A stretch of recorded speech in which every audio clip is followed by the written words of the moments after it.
ఓం శ్రీ సాయిరామ్. భగవాన్ శ్రీ శ్రీ సత్యసాయి బాబా వారి యొక్క పాదపద్మములకు నమస్సుమాంజలు సమర్పిస్తూ చెప్పేటువంటి నా జీవితంలో, మా కుటుంబ జీవితంలో చోటు చేసుకున్న కొన్ని ప్రత్యేక విషయాలని చెప్పదలుచుకున్నాను. నేను దివి తాలూకా చల్లపల్లి, కృష్ణా జిల్లా గ్రామవాసిని. నా పేరు జమ్మలమడక ఓంకార కృష్ణ శాస్త్రి. మా నాన్నగారు జమ్మలమడక వెంకట శ్రీరామచంద్రరావు గారు. మా తాతగారు జమ్మలమడక రామారావు గారు. మాకు చల్లపల్లితో ఒక 70 సంవత్సరాల అనుబంధం ఉంది.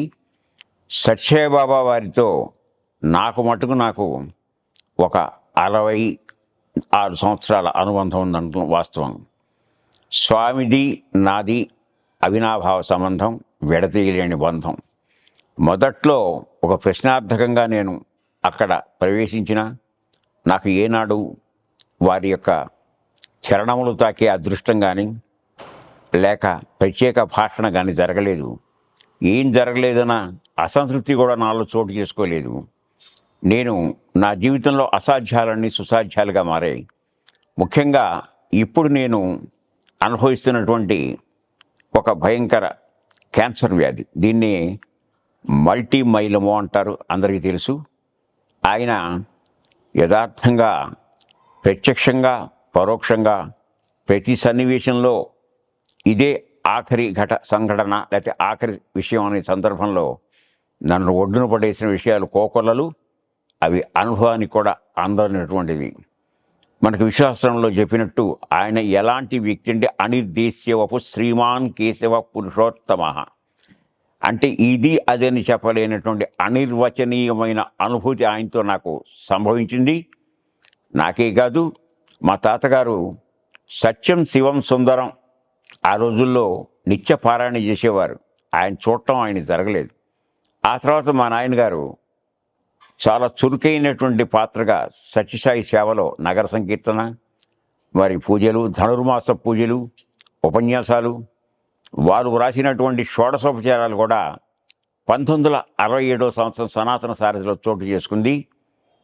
అది వెలుగులకు తెచ్చి మా మిత్రులు భాస్కరరావు గారు ఎంతో కృషి చేశారు. అలాగే ఆ తర్వాత నేను అమెరికా వెళ్ళినప్పుడు ఒకసారి సత్యసాయి బాబా వారిని గురించి చెప్పే అవకాశం కలిగితే, నాకు ఆ భాష మీద అంత పట్టు లేదు కనుక న్యాయం చేయలేనివంటే మా అబ్బాయి, నా పెద్ద కుమారుడు వెంకటరామ మనోహర్ ఉత్సాహపరిస్తే చెప్పాను. అక్కడ షిరిడి సాయి సమాజం, ఎందుకంటే షిరిడి సాయి సత్యసాయి అభేద శక్త్యావతారాయణ మహా అన్నారు. అందువల్ల నాకు తేడా ఏం లేదు. నేను వెళ్ళి అక్కడ భజన పాట పాడమంటే దేవదేవోత్తమ అనే పాట పాడితే ఆ పాటను వాళ్ళు అంగీకరించలేదు. కారణం ఏంటంటే వాళ్ళు భేద దృష్టితో ఇది సత్యసాయి పాట వద్దు అని చెప్పి నిరాకరించారు. మళ్ళీ ఇంకో అవకాశం వచ్చినప్పుడు పాడతారంటే నేను అదే పాట పాడతానని చెప్పి మంకు పట్టు పట్టాను. దాంతో వాళ్ళు ఏం చేయలేకపోయారు. చివరికి నేను అమెరికా తిరిగి వచ్చేటప్పుడు మళ్ళా వాళ్ళు వచ్చి, అక్కడ కన్వీనర్ ఎవరో ఒక కేరళ మలయాళ స్త్రీ, ఆవిడంది, అంకుల్ మీరు అదే పాట పాడండి అన్నారు.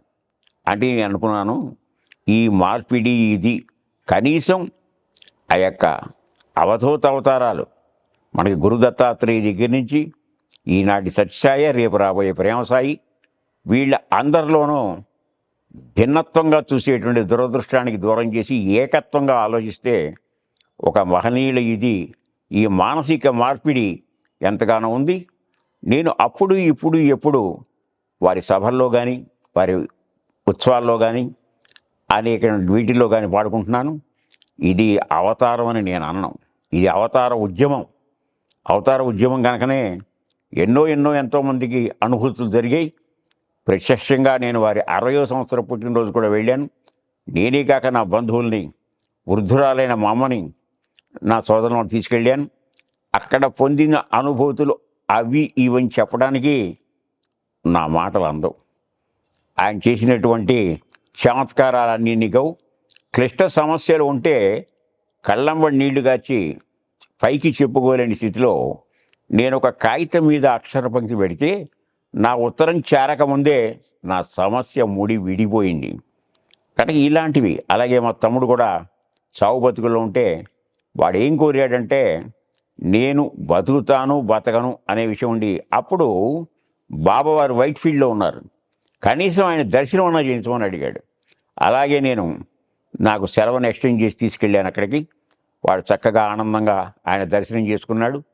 ఆయన దర్శనంతో మేమెంత ఇలా మా బంధువుల విషయాలు సన్నివేశాలు చెప్పుకోకపోతే పేజీలు చాలవు. కనుక ఈనాడు ప్రశాంతత కరువై ప్రపంచం అంతా ఎంత అవస్థల్లో ఉందో ప్రత్యేకంగా ఎవరికి చెప్పక్కర్లా. ఇంట్లోంచి వెళ్ళిన వాళ్ళు క్షేమంగా ఇంటికి తిరిగి వస్తారా? మనం కేవలం న్యూస్ పేపర్లో చూడటమే కాదు, మనుషుల యొక్క మనుగడకి చాలా ఇబ్బంది జరుగుతుంది. ఇలాంటి సందర్భంలో అన్ని ద్వారాలు మూసుకుపోతే, ప్రశాంతత కరువైతే మనకున్నటువంటి పెన్నిధి భగవాన్ శ్రీ సత్యసాయి సన్నిధి. అది మాత్రం నేను ఒకరిని చెప్తున్నాను. చురుకైన కార్యక్రమాలు. ఈనాడు ఈ గొల్లపూడి అనే చిన్న గ్రామంలో నేను వచ్చి కూడా ఒక 30 సంవత్సరాలైంది.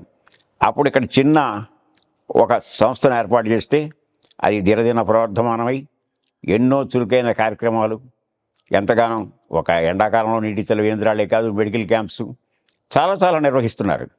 ఈ సోషల్ యాక్టివిటీస్లో వారా వీరాని కాకుండా వాళ్ళకు ఉన్నటువంటి శారీరక శక్తి, ధనశక్తి అన్నీ ఉపయోగించి ఒక ప్రత్యేకమైనటువంటి వాతావరణంలో ఎటువంటి సుహృద్భావ జీవితాన్ని గడపాలో, శాంతి సహకారాలు ఎలా చేయాలో, మానవతా విలువల్ని ఎలా కాపాడుకోవాలో మరి పెద్దలైనటువంటి ఇక్కడ భాస్కర్రావు గారు, మధుసూదనరావు గారు స్త్రీ మహిళా సభలో ఆ యొక్క వర్గంలో ఇప్పుడు మాధవి గారు రెస్ట్లెస్ ఒక్కొక్కరిని గురించి చెప్తే ఒక గ్రంథం అవుతుంది.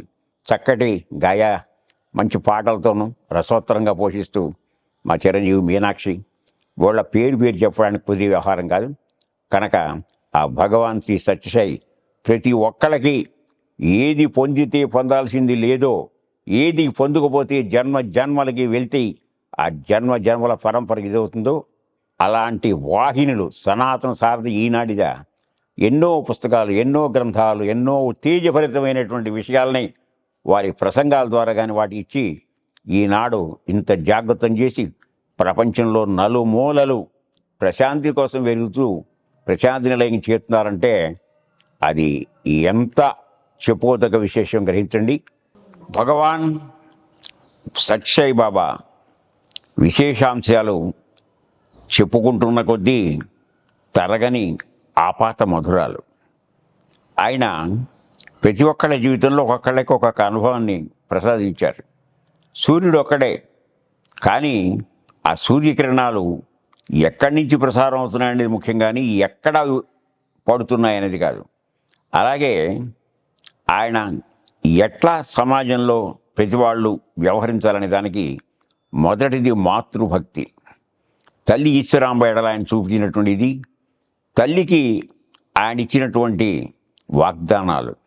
ఆ కుగ్రామంలో ఓ పాఠశాల, దాని దరిమిల అదే మళ్ళా నెమ్మదిగా ఒక ఉన్నత పాఠశాల, తర్వాత ఈనాడు ఒక విశ్వవిద్యాలయం.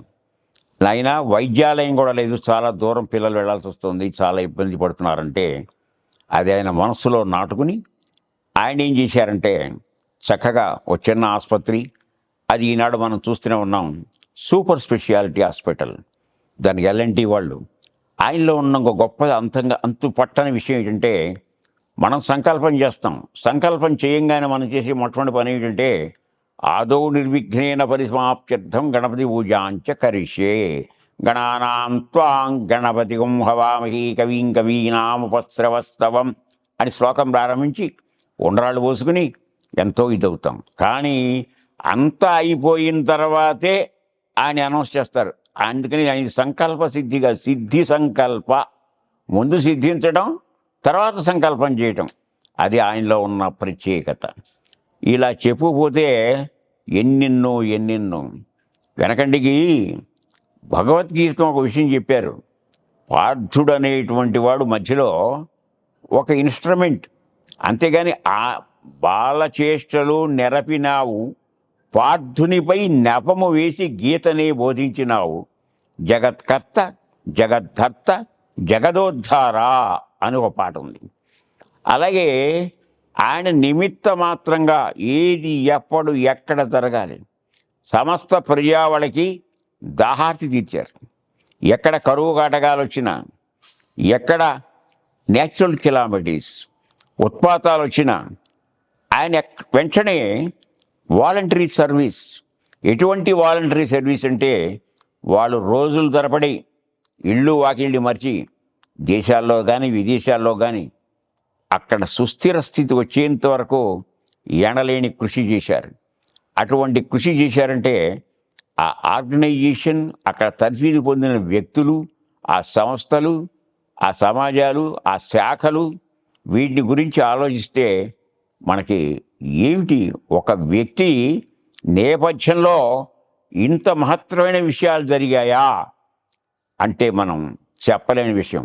నా మటుకు నేను భయానక వ్యాధిలో ఉంటే ఏమిటో సంకల్పం చేసినట్టు ఆయన అమాంతం మా చిరంజీవి మీనాక్షి వాళ్ళ పిల్లవాడు అక్కడేదో ఒక నృత్య ప్రదర్శన చేస్తే ఆయన మెచ్చి ఒక గొలుసు ఇచ్చారు, బంగారం గొలుసు.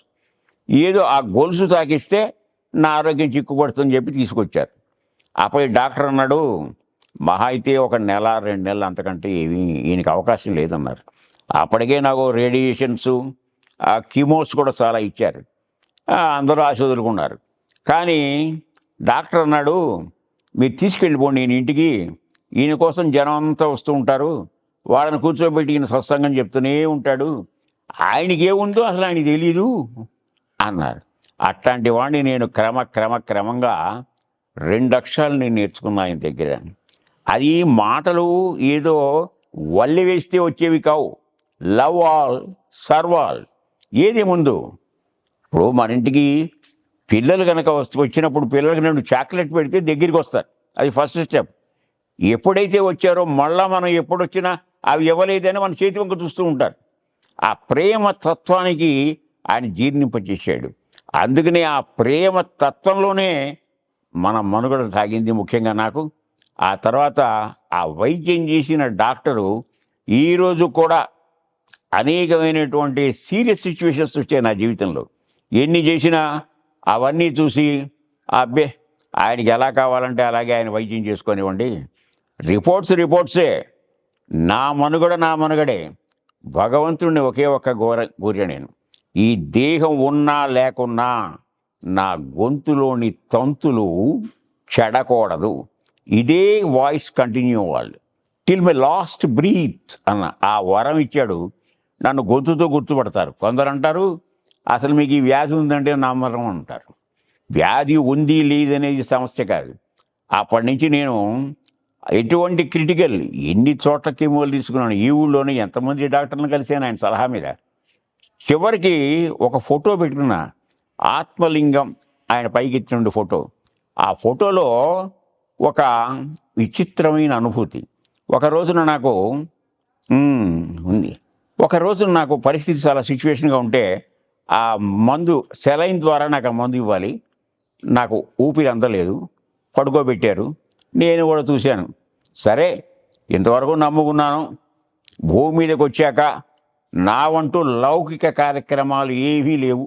పిల్లలు పెళ్ళిళ్ళు ఎవరికి వాళ్ళు చక్కగా తరిపేదయ్యారు. ఇక నా సంగతి ఎందుకయ్యా అంత చనువుగా మాట్లాడేవాడిని, ఎరా కన్నయ్య అని కృష్ణుడు అన్నట్టు నీ ఒళ్ళో తలపెట్టాను, తల నిమురుతావో గొంతు పిసుకుతావో, ఇట్ ఈజ్ లెఫ్ట్ యూ అన్న. పడుకున్నా. ఒక అరగంట 30 గంట అయ్యాక అతను వచ్చి, అంకుల్ మీకు ఆ మందు ఎక్కించడం సెలైన్ పెట్టడం అయిపోయిందన్నారు.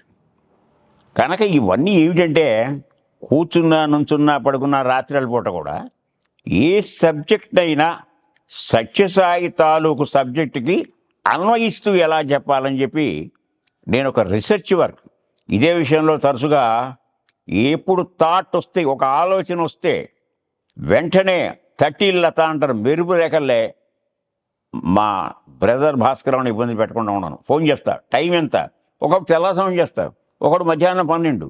విచిత్రం ఏంటంటే ఎవరన్నా ఫోన్ చేస్తే ఎంగేజ్ అవ్వటం, నెంబర్ చూడటం, చాదస్తం మొదలెట్టాడు మళ్ళీ అనుకుంటారు. కానీ ఈయన వెంటనే స్పందించి నా దాంట్లో ఆయన చాలా నన్ను ప్రోత్సహిస్తారు. అందుకని ఆత్మలింగం భజరి, అతి అద్భుత లింగం భజరి, సామలింగం నవమణిలింగం నాగలింగం నవమణిలింగం నాభీకమలావోద్భవలింగం ప్రేమలింగం భజరి.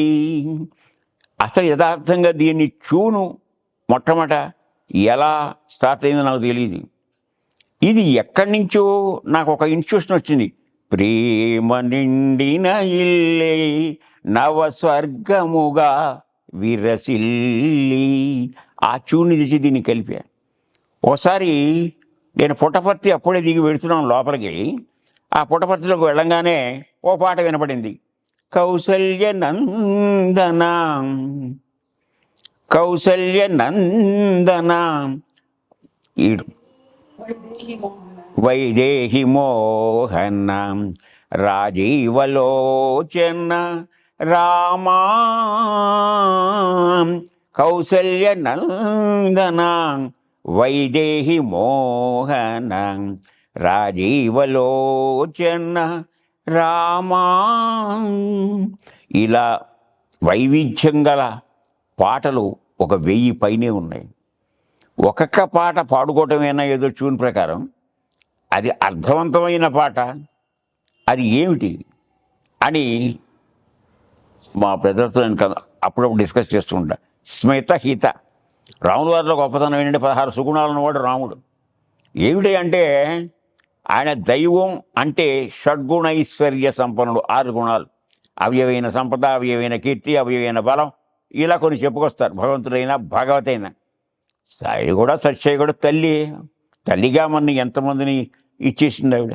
కానీ ఇక్కడ మనం గమనించాల్సింది ఏంటంటే ఆ షడ్గుణైశ్వర్య సంపన్నుడు ఒకప్పుడు మనకేమిటి సమర్థ సద్గురు షిరిడి సాయి అన్నారు. దాని తర్వాత భగవాన్ అన్నాం. భగవాన్ అంటే భగవంతుడు ఎవరంటే షడ్గుణైశ్వర్య సంపన్నుడు ఉన్నవాడు. ఇక రాబోయే అవతారం ప్రేమ సాయి. అసలు సాయి అంటే ఏమిటి? అబ్బా, ప్రతి చిన్న మాటకి 40 సంవత్సరాల సనాతన సారథి, అందులో ఉన్న ప్రతి అక్షరం, అందులో ఉన్న పదార్థం, దాని వెనక ఉన్న పరమార్థం, ఇది నన్ను ఉక్కిరి బిక్కిరి చేసే సన్నివేశాలు చెప్పలేకుండా ఉన్నాయి. అందువల్ల సాయి, సి ఆల్వేస్ ఇన్సైడ్, అంతర్ముఖం అని చెప్పటమే సాయి. ప్రతివాడు సాయి. అలా సాయిగా నిన్ను గనక నువ్వు వృద్ధి చేసుకుంటే గోసాయి. సాయిగా కాకుండా నువ్వు వెనకటి ప్రపంచాన్ని వచ్చుకొని పాత ప్రవృత్తుల్ని వదలలేక తమోగుణ ప్రధానంగా ఉండుంటే కసాయి. ఒక కసాయి తీర్చిదిద్దబడితే, సంస్కరింపబడితే సాయి. ఇంకా పైకి పెడితే గోసాయి. గోసాయి అంటే ఆ పవిత్రతని ప్రతిపాదించేటువంటి సాయి తత్వం.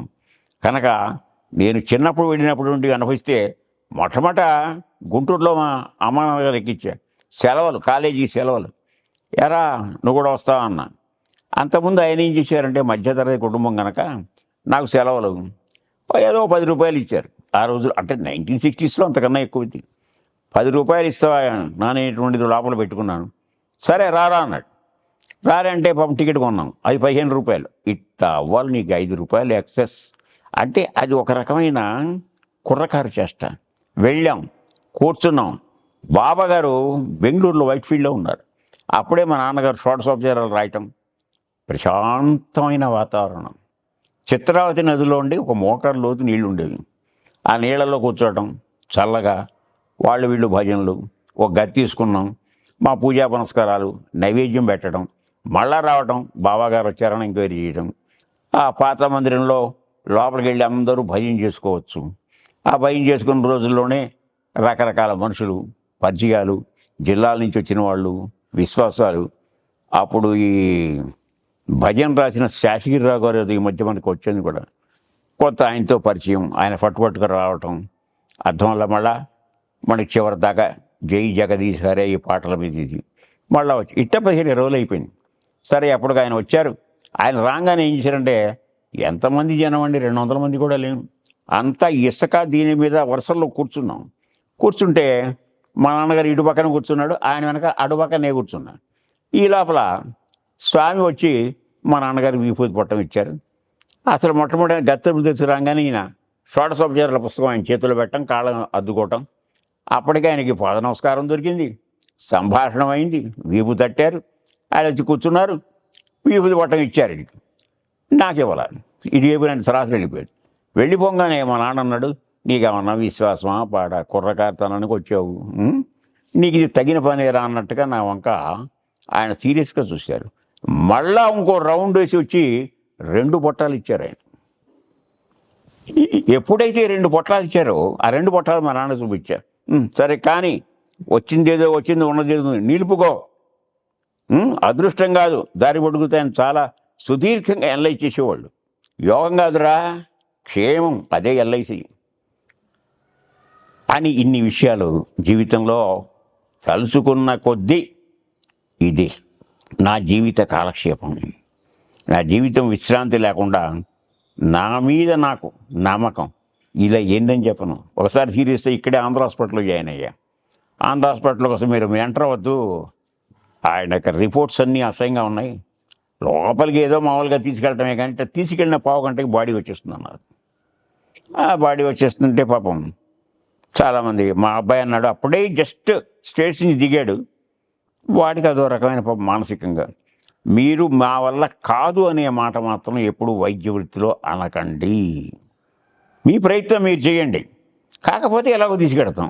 ముందే కాదంటే మీరు చేర్చుకోరా, అడ్మిట్ చేయరా, మీ దగ్గర ఇవి లేవా, బెడ్స్ లేవా అని ఏదో పోట్లాడాడు. చివరికి వెళ్ళాం, పడుకున్నాం, వారం 10 రోజులు ఉన్నాం, నరకం అంతా అనుభవించి. అంటే ఏంటంటే ఎవరి కాని పురాకృత కర్మం అనుభవింపక తప్పదు, రాబోయే సుఖదుఖంబులు తెలియబోవు.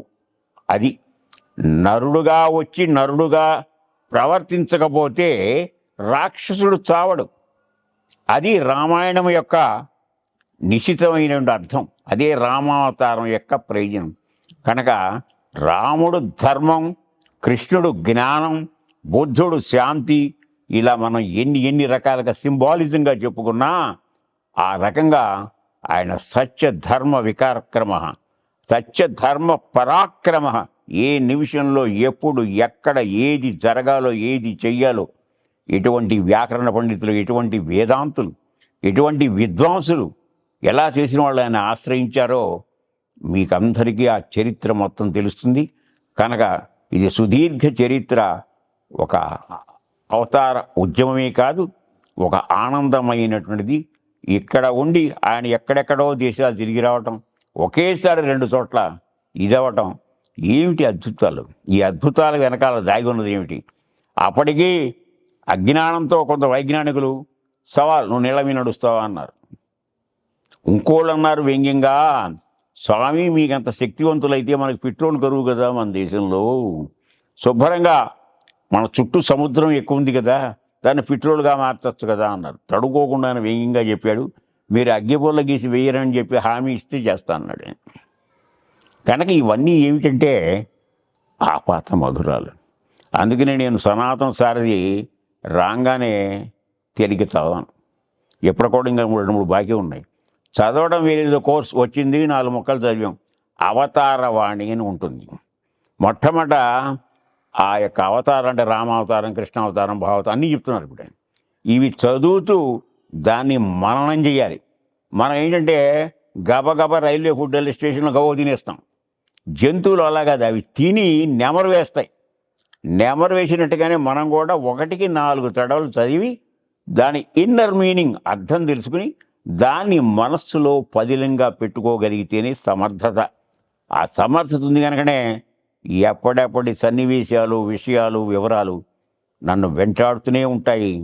అందువల్ల నాకు బలం ఏమిటయ్యా అంటే ఆధ్యాత్మిక బలమే నా బలం. అది ఎంతకాలం ఎటు తీసుకెళ్ళినా దాని సంసిద్ధంగా ఉండాలి. కనుక అష్టలక్ష్యంలో ఏ లక్ష్య దూరైనా ధైర్య లక్ష్యం మాత్రం దూరం కాకూడదు. అంటే నన్ను మీరెవరు ఒక ఆదర్శంగా తీసుకోమని నేను చెప్పను. ధైర్యో సాహసే లక్ష్మి, అదొక లక్ష్మి. హరి ఓం తత్సత్. ఓం సహనావతు సహనౌ భునక్తు సహ వీర్యం కరవావహై తేజస్వినావధీతోస్తు. ఓం మా విద్విషావహై. ఓం శాంతి శాంతి శాంతి. హరి ఓం.